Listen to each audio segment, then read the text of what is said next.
Olá, bem-vindo ao podcast do Banco de Portugal. O meu nome é Maria João Gago e hoje vou conversar com Lúcia Leitão, diretora de Supervisão Comportamental do Banco de Portugal, sobre a atividade desenvolvida nos últimos meses. Vamos ficar a saber como têm evoluído as reclamações dos clientes bancários e também como é que têm sido aplicadas as regras para mitigar o impacto da subida das taxas de juros nas famílias. Lúcia, muito obrigada por ter aceitado o nosso convite. O relatório de supervisão comportamental, que acaba de ser publicado, mostra que houve um aumento da renegociação de contratos de crédito. Que balanço faz da aplicação das regras para mitigar a subida das taxas de juros?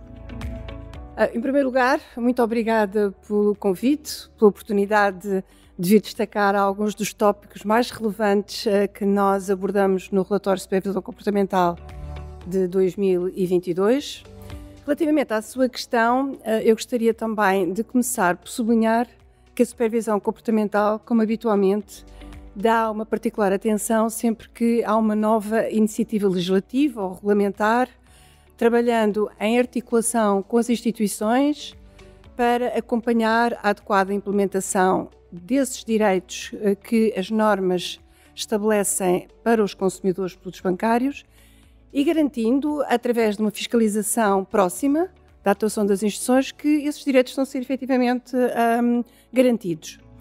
Neste caso, a sua pergunta refere-se, julgo eu, à atividade que tem vindo a ser desenvolvida pelas instituições no âmbito do dito PARI, o Plano de Apoio para o Risco de Incumprimento, que tem tido ao longo dos anos, e em particular em 2021,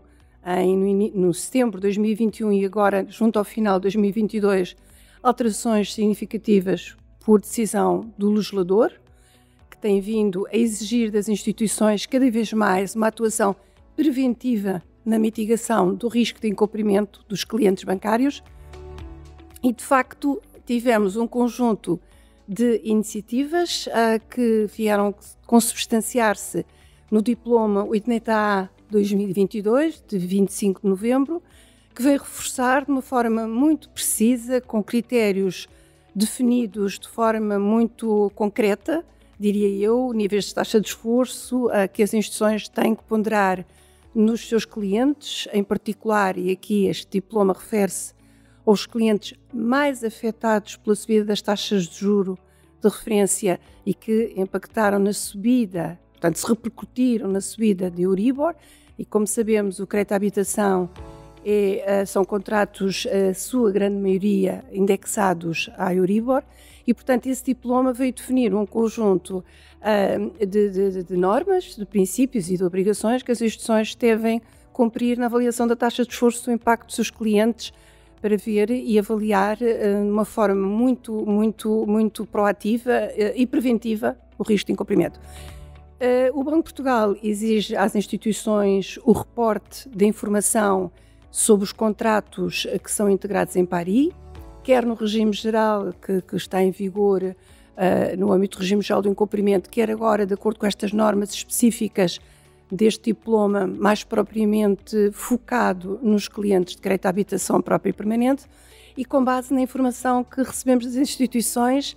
destaca-se efetivamente um aumento do número de contratos integrados em PARI e o aumento das renegociações efetivamente celebradas,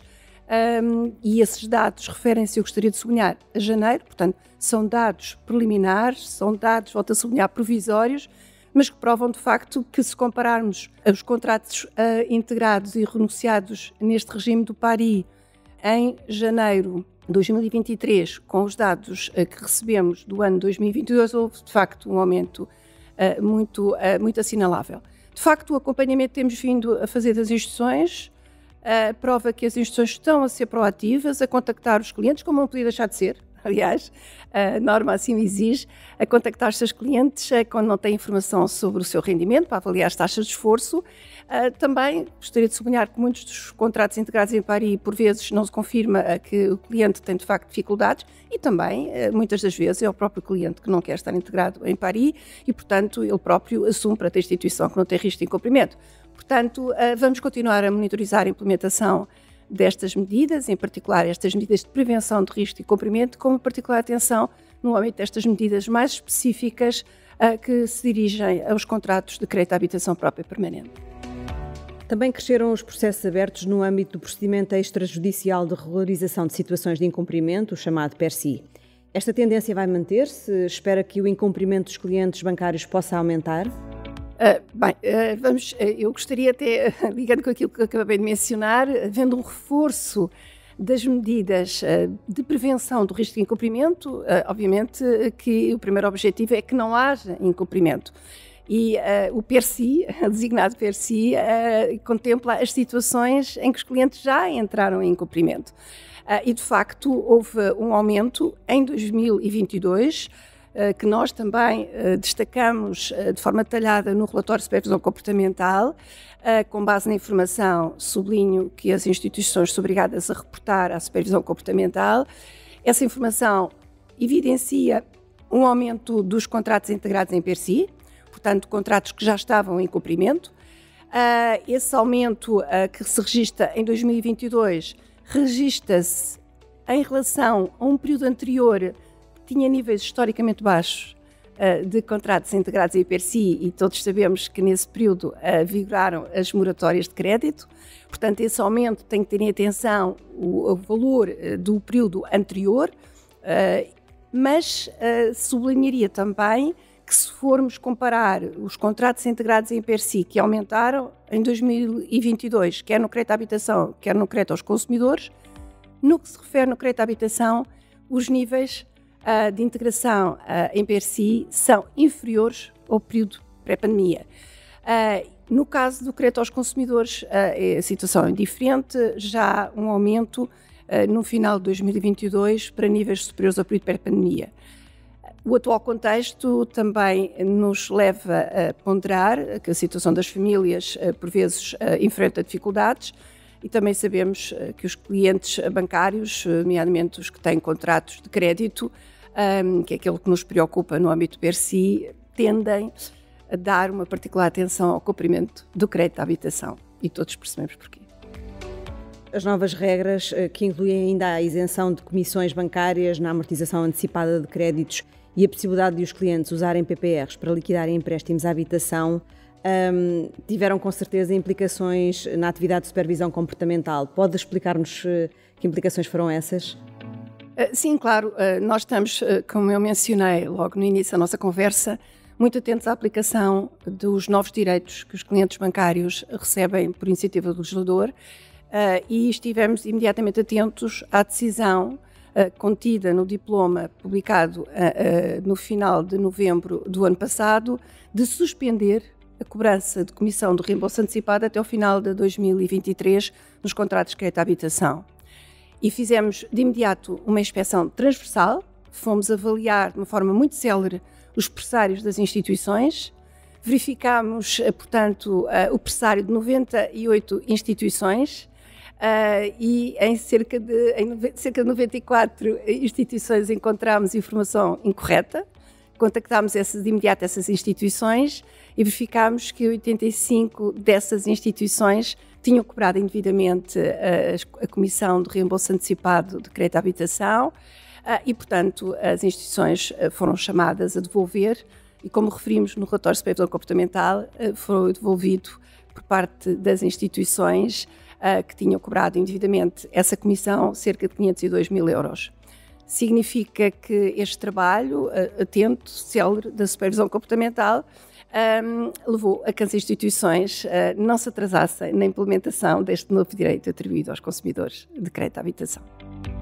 Em termos globais, em 2022 voltou a haver um aumento das reclamações de clientes bancários. Quais as razões e como avalia a resposta do Banco de Portugal a esta subida das reclamações? A atuação do Banco de Portugal na gestão de reclamações é uma atuação muito exigente. Como sabem, provavelmente saberão que a atuação do Banco de Portugal na fiscalização da atuação das instituições através da análise de reclamações, eu diria, é ímpar a nível europeu, se não no mundo. Portanto, nós temos um trabalho de avaliação da atuação das instituições, portanto, a gestão de reclamações por parte do Banco de Portugal é mais um pilar da sua atuação fiscalizadora das instituições. E, de facto, é um desafio acompanharmos, mas é também um instrumento muito útil para conhecer a forma como as instituições estão a atuar e aquilo que são os desafios que os clientes bancários enfrentam. E nesse contexto, de facto, tivemos aumento de cerca de 13% das reclamações. Esse aumento verificou-se, sobretudo, estivemos a fazer essa análise que também vem amplamente detalhada no relatório de supervisão comportamental, deveu-se sobretudo aos aumentos registados no âmbito do reporte de informação por parte das instituições à Central de Responsabilidade de Crédito. Deveu-se também ao aumento de reclamações que invocam fraudes, os alegados fraudes nos canais digitais. Isso é uma área que nos preocupa muito a todos, eu digo a todos porque é o banco em geral, não é só a supervisão comportamental, os colegas das outras supervisões, em particular da supervisão prudencial, também estão preocupados, estamos todos preocupados com esta situação, porque sabemos também que as fraudes são cada vez mais sofisticadas, mais complexas, portanto nós também tivemos o aumento das reclamações invocando fraudes e tivemos uma situação peculiar, que foi o aumento de reclamações no âmbito da abertura de conta por parte de comunidades migrantes. Como sabemos, no ano passado foi um grande desafio a integração de grupos migrantes no contexto do início da guerra e, portanto, também aumentaram essas reclamações. Esses são os 3 grupos que contribuíram mais para o aumento das reclamações, para os tais 13%. Mas eu gostaria de destacar aqui um ponto que está também no relatório de supervisão comportamental, mas possa parecer mais despercebido, é que, obviamente, o número de reclamações encerradas também aumentou cerca de 10%, mas se compararmos nas reclamações encerradas, aquelas que foram encerradas e se detectaram indícios de incumprimento por parte das instituições e, portanto, o Banco de Portugal atuou e emitiu determinações específicas ao instaurar um processo de contornação, a percentagem foi de 2,2%, um número significativamente inferior, à volta de 3,5% das reclamações encerradas em 2021, o que significa que houve mais reclamações, mas em proporção não aumentaram os incumprimentos encontrados nas reclamações por parte das instituições, portanto não é um aumento de irregularidades por parte das instituições, é aquilo que nós temos que nos estar preparados e eu diria que até é positivo, penso, embora o trabalho que traz ao Banco de Portugal nas reclamações, mas eu diria que é positivo, o cliente é mais exigente, é mais proativo,